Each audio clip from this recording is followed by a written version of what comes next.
माझ्या घरामध्ये आठवड्यातून 2दा तरी भोपळा खाल्ला जातो म्हणजे मी तो खाऊ घालते। कसा तर बघूया त्या सुंदर अशा रेसिपीमधून।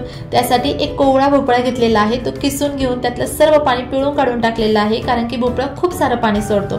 यामध्ये 2 वाट्या गव्हाचं पीठ, 2 चमचे बेसन पीठ आणि अगदी बेसिक मसाले लाल तिखट, मीठ, हळद, धने आणि जिरे यांची जाडसर पावडर करून घातलेली आहे।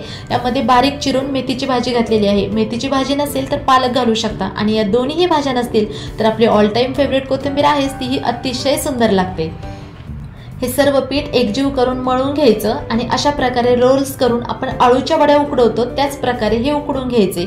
हे रोल्स उकडले की याच्या छान अशा वड्या पाडून घ्यायच्या आणि आता याला खमंग अशा फोडणीवर हे परतायचं आहे। फोडणीसाठी लसूण, मिरची, कढीपत्ता आणि मोहरी हे सर्व जिन्नस एकत्र करून फोडणी घालायची। त्यानंतर तपकिरी रंगाचे होईपर्यंत या सर्व वड्या छान परतून घ्यायच्या।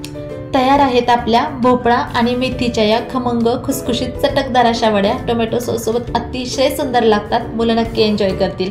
आणि हो, अशा छान छान रेसिपी पाहण्यासाठी कुक विथ पूनमला लाईक, शेअर आणि सबस्क्राईब करायला विसरू नका।